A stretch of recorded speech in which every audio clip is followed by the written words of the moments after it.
Today we're going to discuss the life of Edgar Allan Poe. He was born in 1809. His parents, David and Elizabeth, are both actors. An actress during this time period, most people considered to be only a step or two above what you might think about a prostitute. Part of that was because a woman who was an actress would have to be around men that she didn't know very well, would have to be changing clothes in a public place, and a lot of people thought that meant that she was of questionable moral character. What that actually meant for most women who were actresses was that they had a chaperone present when they were doing these things and performing these plays.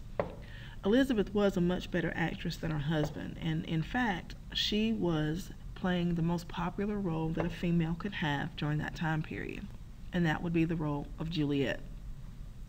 As you guys should remember from English 1, Juliet dies in the play. Actually, and to most people, she appears to die twice. First, she drinks poison that supposedly kills her. They have a funeral for her, they bury her, and then she wakes up at the end and stabs herself in the chest when she realizes that Romeo is dead. So, for Poe, as a little boy, after he was abandoned by his father and left with his actress mother as the sole support of the family, she had no place to take him except with her to the theater when she went to perform this play. So at least 6 times every week, Poe would sit in the audience in the very front row and would watch his mother stab herself to death. Watching his mother die several times each week had an effect on Edgar Allan Poe. He became fascinated with death, and also during this time period, the early years of his life, we had going on in the United States, especially in places in the North, the Industrial Revolution. This meant that there were more factories that were burning coal, that were burning oil or gas, and this caused a lot more pollution to be occurring in the cities than people were used to. The fact that the air was so polluted that there was all this smoke, sometimes black smoke in the air, made people sick, and the disease that they had was called consumption. This is probably closely related to what we call tuberculosis, which is a disease of lungs. A person with consumption has an irresistible urge to cough, and they can't seem to stop coughing. This continues, their lungs deteriorate, and they eventually begin to cough up blood. This disease was not one that was a poor person's disease or a rich person's disease, but it affected everyone pretty equally, because the one thing that you can't avoid when you're outside is breathing in whatever happens to be in the air. So because these rich ladies would sometimes develop consumption, people who made ladies' clothes, the seamstresses or tailors of the time, started to make ladies' handkerchiefs that had red designs on them. Sometimes it would be roses or apples or cherries or even red hearts at the corners and the edges of the handkerchief, because no lady who was really a lady was going to be seen in public without her handkerchief, and no lady who had to cough would do so without covering her mouth with that handkerchief. So a lady with consumption could hide the fact that she was coughing up blood if she had one of these handkerchiefs that had that particular red design. Now, Poe's mother became ill with consumption, and they really didn't have anyone else around to help take care of her, so she worked as long as she could and then died after a pretty brief illness. And you can see a picture of her in this on this slide. Please notice that although we may not consider her to be a beautiful woman by today's standards, the idea of what's beautiful changes every 5 to 10 years. During Poe's early life, what was considered beautiful was a woman with fairly pale skin, with dark hair, and with a healthy pink or red tint to her lips. Now, a woman who was on stage would have to learn to use makeup, and of course it wasn't quite as easy to get as it is now, and things were made differently. but they would also powder their faces to make them appear paler, and they would tint their lips to make them appear redder. After his mother died, Poe and his siblings were split up, and he went to live with the Allen family. And here in this slide, you can see a picture of John and Frances Allen. If you notice, Mrs. Allen also has that same look to her. Her skin is very pale, her hair is dark, and her lips are tinted pink or red. With the Allen family, Poe was able to receive some education. He attended a private academy, a boarding school for young boys. And a little bit about this boarding school.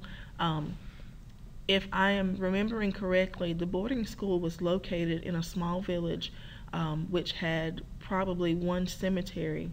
And the cemetery just happened to be located on property next to where the boarding school sat. Okay, they would spend, actually the young boys who attended the school would spend some time in the cemetery doing things like etchings from the tombstones that might have been considered somewhat artistic at the time. They were also able to take some math lessons out there because they would calculate the age of the person by looking at their tombstone. And the boys' physical education, one way that they were able to have exercise was when a person in the village died, the young men from the boarding school were responsible for digging the graves. While Edgar was at boarding school, he didn't make a lot of friends, but there was one young man who was nice enough to invite Edgar home for a holiday visit. And when he saw this young man's mother, he immediately became, I'll say, infatuated with her. And it wasn't really like a physical attraction, like a more adult man would have for a female, but it was because she looked so much like his biological mother, Elizabeth, and then his somewhat adoptive mother, Frances Allen. She had pale skin, dark hair, and red lips. In 1829, Frances Allen passes away, and shortly after this, Edgar becomes a student at West Point, the military academy. He was never formally adopted by the Allen family because John Allen refused to allow him to be an official part of his family. But he did begin to use the name Allen as a middle name to show his love and his respect for the family that took him in and took care of him. 2 years after the death of Frances Allen, Poe intentionally gets kicked out of West Point, and this causes his stepfather, adoptive father, foster father, he's been called different things in different places, but this causes John Allen to cut all ties with Edgar. So now you have Poe, who's about 20 years old, maybe a little older. He's walking down the street one day in New York because he's gone there to take a job as an editor of copy. He's going to help edit the papers and magazines before they are printed. And he hears someone who is actually calling his name. And the voice belongs to his aunt, Maria Clem, who was his father's sister. His aunt asked him to come and live with her and her daughter, Virginia. He finally has a chance to be a part of a family, and these are people who absolutely love him already, even though they don't know him that well. He meets his cousin, Virginia Clem. He is amazed again at the resemblance between her and his biological mother, and again to his foster mother, Frances Allen. Here's a picture of Virginia. The resemblance of Virginia to his mother causes Edgar to be very, very interested in her, and in a somewhat creepy turn of events, he asked his Aunt Maria for permission to marry Virginia. Maria Clem is very surprised when Edgar asks permission to marry her daughter, and she says that she cannot approve of the marriage. And she cannot approve of the marriage because Virginia Clem is only 11 years old at the time. She asks Edgar to wait for 2 years until Virginia is 13. And they get married when Virginia is 13 and Edgar is 26. In 1842, Virginia begins to show signs of tuberculosis or consumption. By this time, Edgar has been writing. He has written several things that you may have heard of, including The Fall of the House of Usher, which we're going to read, a poem called To Helen, and also The Colosseum.